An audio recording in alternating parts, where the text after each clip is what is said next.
Cuestionario para la solemne. ¿Qué es el narcisismo en el psicoanálisis? Freud lo desarrolla en su obra del narcisismo de 1914, Introducción al narcisismo. Luego desarrolla y articula con el duelo y la melancolía. Freud dice que el narcisismo no significa persona egocéntrica, sino que en psicoanálisis el narcisismo se refiere a la investidura del yo libidinal, es decir, cuando la libido o la energía pulsional está dirigida hacia uno mismo o el yo. La libido es una energía psíquica ligada a las pulsiones sexuales, donde lo sexual no significa genital, sino que significa energía de vida, de vínculo, energía de deseo, energía que embiste objetos. La libido puede dirigirse entonces al yo, y ahí es donde se produce el narcisismo, o a objeto, y ahí sería el amor objetal.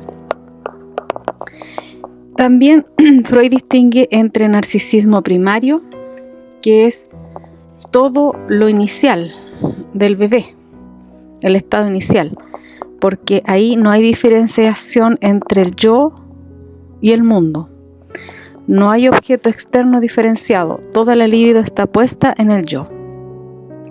El bebé no ama a la madre como objeto, sino que la vive como una extensión de sí mismo. Para el bebé, el pecho no es mamá, es parte del sistema de satisfacción.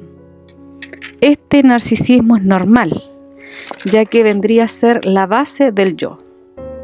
2. ¿Por qué es necesario este narcisismo primario? El narcisismo primario es muy necesario, puesto que permite la formación del yo. Provoca sensación de unidad, es la base de la autoestima futura, es sentimiento de existir. Sin narcisismo primario, sin un narcisismo primario fuerte, el yo queda frágil. Por eso decimos que el narcisismo es estructurante. 3. ¿Qué es el narcisismo secundario? Ocurre cuando la libido que estaba puesta en el objeto vuelve al yo. Es decir, cuando hay un retiro de la investidura libidinal, por ejemplo, cuando alguien está enfermo, se retrae esa libido y no quiere contacto, se centra en sí mismo. Entonces la libido se retira del mundo exterior y vuelve al yo para conservar su energía. ¿Cuándo se dan estas situaciones de narcisismo? En duelo, por ejemplo, Freud dice que en el duelo, la libido que estaba puesta en el objeto perdido, al morir el objeto, esta libido queda sin destino y debe retirarse o redistribuirse.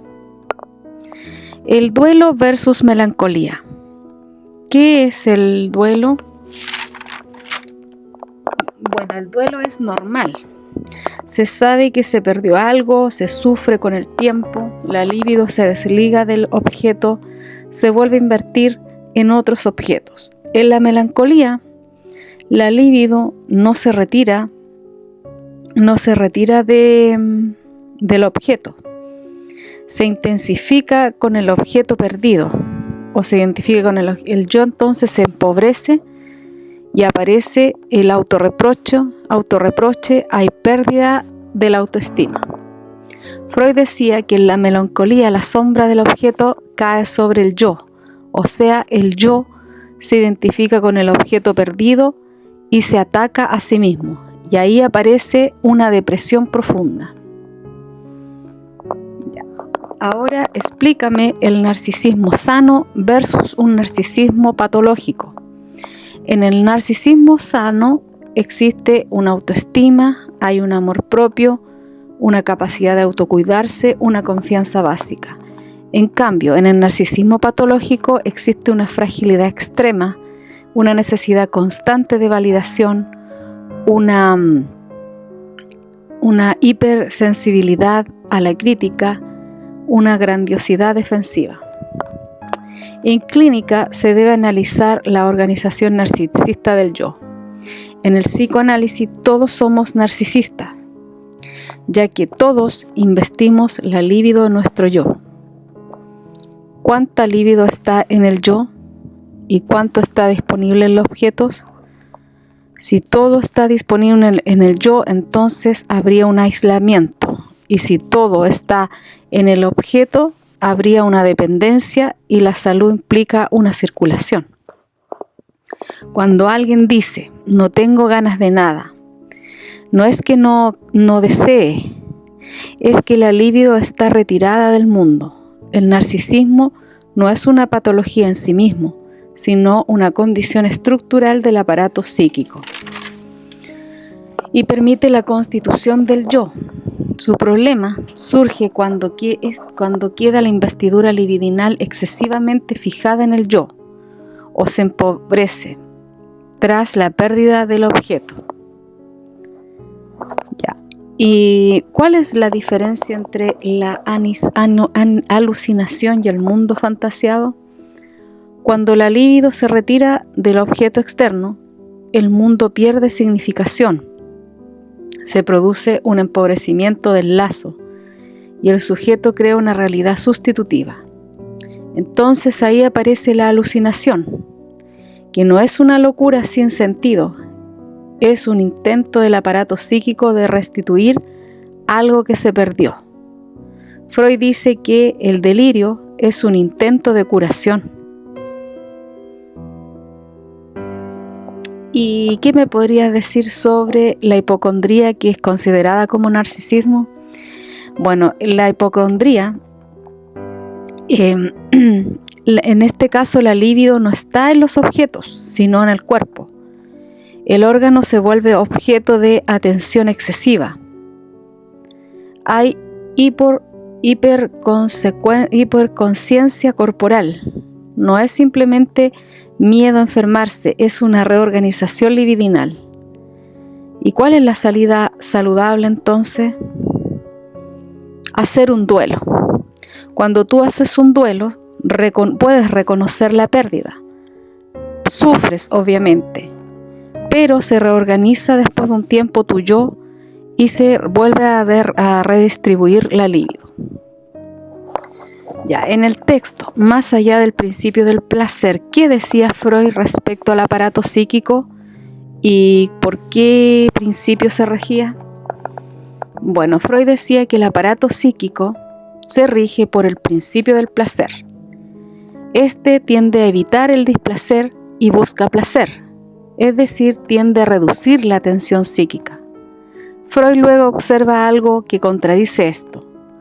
Los soldados, por ejemplo, que soñaban repetitivamente escenas traumáticas, niños que repetían escenas dolorosas en juegos, o pacientes que recreaban vínculos destructivos, sujetos que se dañaban a sí mismos, repetían relaciones dolorosas o tóxicas.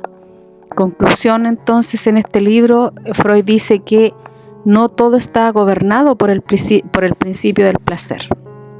Ejemplo. Bueno, él observó el trauma, que era un estímulo que fue demasiado intenso y que el aparato psíquico no logró ligarlo. Quedó como energía no simbolizada, ni tampoco representada por la palabra, ¿cierto? Por eso, el sueño traumático cumple un deseo, repite el horror, no produce placer, produce angustia. Freud introduce algo nuevo, la compulsión a la repetición. Ya, ahora vamos a partir con preguntas de este texto, llamado Consecuencias psíquicas de la diferencia anatómica entre los sexos. Idea inicial del texto. Freud comienza reconociendo algo muy importante. La psicología de la mujer era poco conocida Él mismo admitió en varios de sus textos anteriores: durante muchos años, Freud pensaba que el desarrollo de los niños y niñas era básicamente igual, solo que cambiaban algunos detalles. Por ejemplo, en 3 ensayos sobre la teoría sexual, él decía que el niño desea a la madre y la niña desea al padre, como si fuera un proceso simétrico. Pero con el tiempo Freud se da cuenta de que esto no es correcto. Freud dice, por ejemplo, que un niño empieza a notar que el niño mantiene a la madre como objeto de amor, pero la niña primero ama a la madre también y después cambia al padre. Ese cambio es un problema teórico enorme. Entonces, la gran pregunta del texto es: ¿cómo pasa la niña de amar a la madre a amar al padre? Ese es un problema central que tiene Freud en este texto y que intenta explicar. Entonces, la importancia de estudiar la primera infancia fue esencial para Freud, ya que él dice algo muy importante para el psicoanálisis. Para entender las neurosis hay que estudiar los primeros años de vida, es decir, las experiencias tempranas, las primeras relaciones afectivas, las primeras excitaciones sexuales infantiles. Freud dijo que a raíz de muchos conflictos de adulto está en la primera infancia. Por ejemplo, una persona adulta puede tener celos intensos, conflictos amorosos, problemas sexuales, y una causa puede estar en la rivalidad infantil con los padres, celos hacia los hermanos, experiencias tempranas. Por eso Freud insiste en el análisis de retroceder hasta la infancia temprana.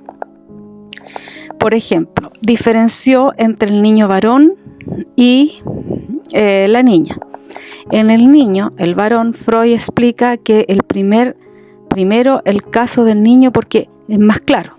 Dice que su primer objeto es la madre. Esto ocurre desde el amamantamiento. El bebé experimenta placer al succionar el pecho, recibir cuidado, estar más cerca de la madre. Este vínculo será el modelo de todas las relaciones amorosas futuras. Luego aparece el complejo de Edipo. En el niño ocurre lo siguiente: él ama a la madre y ve al padre como rival. Luego desea ocupar el lugar del padre. Y esto es lo que se llama complejo de Edipo. Freud toma la idea del mito Edipo, porque mata a su padre y se casa con su madre. Pero, sin embargo, cuando aparece la angustia de castración es cuando el niño desarrolla miedo, cuando cree que su padre puede castigarlo y por eso su deseo hacia la madre desaparece. Ese miedo se llama angustia de castración. Es un miedo a perder el pene. Este miedo aparece cuando el niño descubre la anatomía o percibe la anatomía de las niñas y que no tienen pene. Entonces él piensa: a ellas se los cortaron. Esto lo asusta y lo lleva a abandonar su deseo hacia la madre. Así termina el complejo de Edipo en el niño. Bueno, pero de todas maneras surge un gran problema, el problema teórico de hablar de la niña. Freud dice que la niña tiene un desarrollo diferente. El punto es clave: la niña también ama primero a la madre. Esto es muy importante. Tanto niño, niña comienzan con la madre como primer objeto de amor. Entonces aparece la pregunta central. Freud se pregunta: ¿cómo pasa a la niña de amar a la madre a amar al padre? Este camino no ocurre en el niño, pero Freud dice que la psicología femenina es más compleja. Todo parte del descubrimiento del pene. Freud describe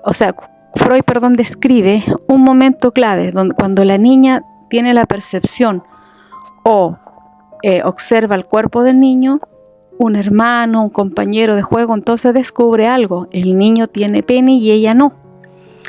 Entonces la envidia del pene, dice Freud, que al descubrir esto la niña piensa: yo no tengo eso y debería tenerlo. Esto genera lo que Freud llama envidia del pene, es decir, un sentimiento de pérdida o inferioridad. Por ejemplo, una niña puede ver a su hermano orinar de pie y ella nota él tiene un órgano visible, ¿ya? Y ella no. Entonces puede pensar, yo también debería tener uno. Freud interpreta esto como un daño narcisista, es decir, una herida en su autoestima. Entonces la reacción del niño de comparación, es decir, cuando el niño compara tiene reacciones.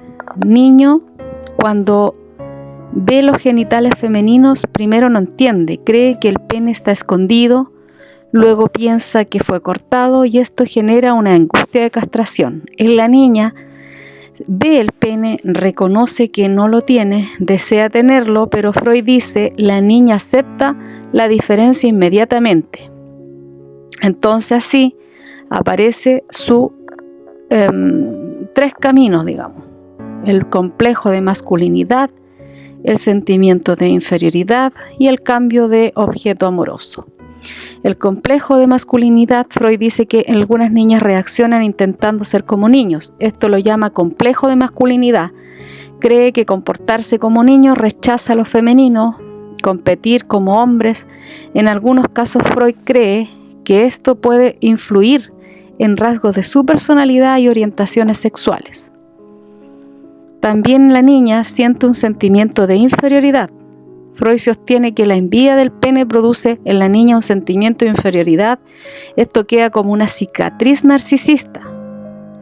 Algunas consecuencias serían más adelante, celos intensos, rivalidad con otras mujeres, resentimientos hacia la madre. Cuando pasa el cambio de objeto amoroso, aquí aparece la idea central del texto. La niña culpa a la madre por no haberle dado un pene. Entonces se aleja de la madre y dirige su deseo hacia el padre. ¿Por qué? Porque el padre sí tiene pene y esto provoca el paso hacia el complejo de Edipo femenino. Entonces la niña ama primero a la madre, descubre la diferencia sexual o la percepción de la anatomía de los sexos y culpa a la madre y se orienta hacia el padre. El deseo de tener un hijo con el padre es porque se produce a partir de la envidia del pene. Esto puede transformarse en deseo de tener un hijo. Esto significa simbólicamente recibir algo del padre, porque Freud dice que en la mujer el deseo de hijo puede sustituir el deseo del pene. También Freud habla de la masturbación infantil y el clítoris. Freud describe otra idea importante. En la infancia el órgano sexual principal de la niña es el clítoris. Freud lo compara con el pene, pero dice que en la feminidad adulta debería ocurrir un cambio. La sexualidad se desplaza hacia la vagina. Esto forma parte de la transformación hacia la feminidad adulta. Fantasía. Pegan a un niño. Freud analiza una fantasía frecuente en las niñas. Pegan a un niño. Esta fantasía concluye celos, rivalidad, deseo inconsciente, y Freud la relaciona con la conclusión general de este texto. Freud concluye que la diferencia anatómica entre los sexos produce consecuencias psicológicas importantes. Principales en el niño sería la angustia de castración, abandono del complejo de Edipo, y en la niña la envidia, alejamiento de la madre, deseo del padre o deseo del hijo. La diferencia anatómica entre los sexos determina diferencias en el desarrollo psicológico. Por eso el desarrollo de los niños y niñas no es simétrico. Hoy estas teorías son criticadas, especialmente por el feminismo. La psicología contemporánea cuestiona la idea de que la envidia del pene y la supuesta inferioridad femenina. Sin embargo, este texto sigue siendo importante porque fue uno de los primeros intentos en estudiar la psicología femenina. La niña empieza a rechazar la masturbación, el onanismo. Freud dice que cuando la niña entra a la fase fálica, en el desarrollo sexual infantil, la niña puede masturbarse usando el clítoris. Este órgano funciona como un equivalente al pene en el niño, pero Freud observa algo interesante en sus pacientes. Muchas niñas empiezan a rechazar esa práctica. Esto significa que aparece una oposición interna al placer masturbatorio. ¿Por qué razón? No es solo porque los adultos digan eso está mal o no lo haga. Aquí hay un conflicto interno. Una niña puede tocarse porque siente placer, pero después siente incómodo o culpable, intenta dejar de hacerlo. Y Freud dice que esta lucha interna marca un inicio del cambio hacia la feminidad. El rechazo anticipa la represión de la pubertad.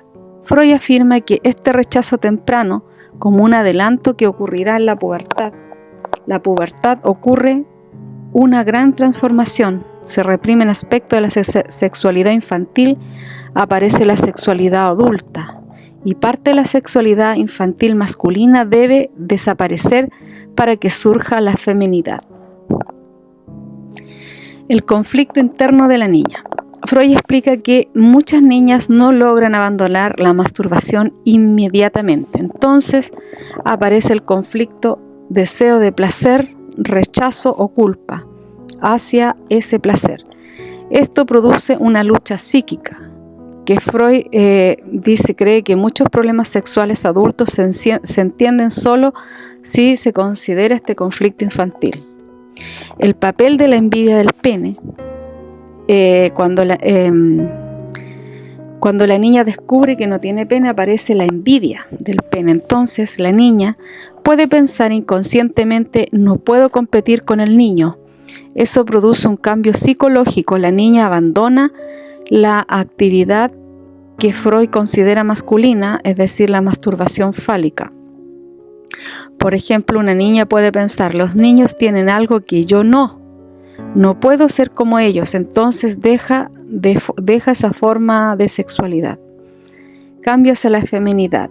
Aquí aparece una idea central. Dice que la niña abandona la masculinidad y empieza a desarrollar la feminidad.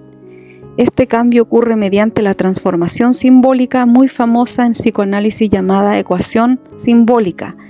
Significa cambiar la idea de pene por querer tener un hijo. Entonces, la ecuación simbólica, la niña reemplaza ese deseo y el hijo simboliza aquello que ella siente que le falta. Por eso el deseo cambia de dirección. Freud decía: primero la niña quiere tener pene, luego descubre que no lo tiene, reemplaza el deseo de por tener un hijo. Entonces aquí viene a producirse el cambio de objeto amoroso. En este momento ocurre cuando un cambio importante. La niña dirige el amor hacia el padre. Y Freud dice que el padre se convierte en el objeto de amor, la madre se vuelve rival. Esto forma el complejo de Edipo femenino. Este complejo se basa en el mito de Edipo. La niña puede querer la atención exclusiva del padre y sentir celos de la madre. Freud dice que así la niña se convierte en una pequeña mujer. Si el deseo del padre fracasa, no puede realizarse en la realidad, entonces la niña debe abandonar esas ideas. Y cuando esto ocurre, puede aparecer dos caminos: desarrollo femenino normal, es decir, la niña abandona el deseo incestuoso y continúa su desarrollo, o identificación con el padre. La niña identifica en el padre y puede desarrollar rasgos masculinos, es decir, el llamado complejo de masculinidad. La diferencia clave entre niño y niño es cuando Edipo, la relación entre Edipo y la castración es opuesta en los niños y niñas. En el niño aparece el complejo de Edipo,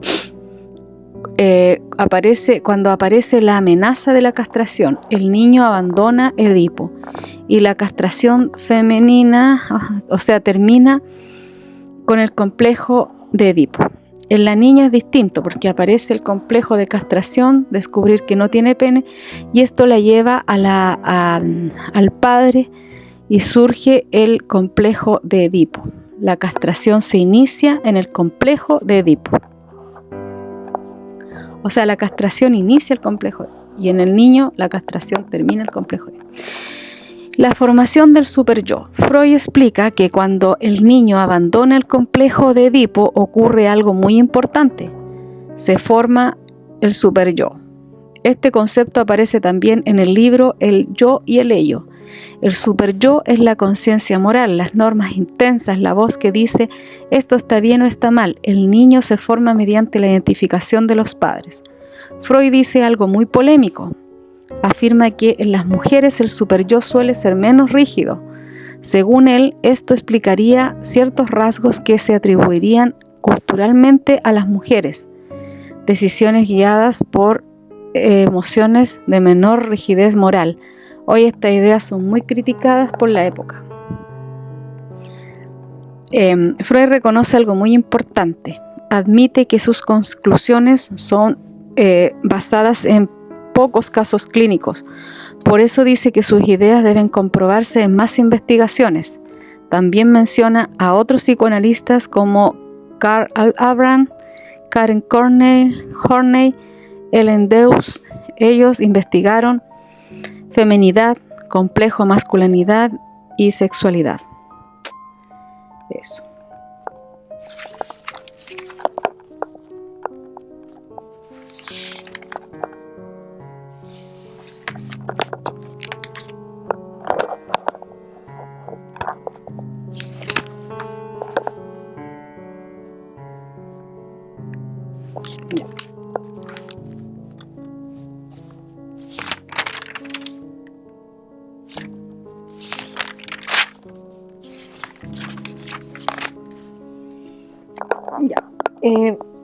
Ahora vamos a saltarnos a siguiente pregunta. Vamos a enumerar las del 1 también a cuestionario de la solemne. Ya.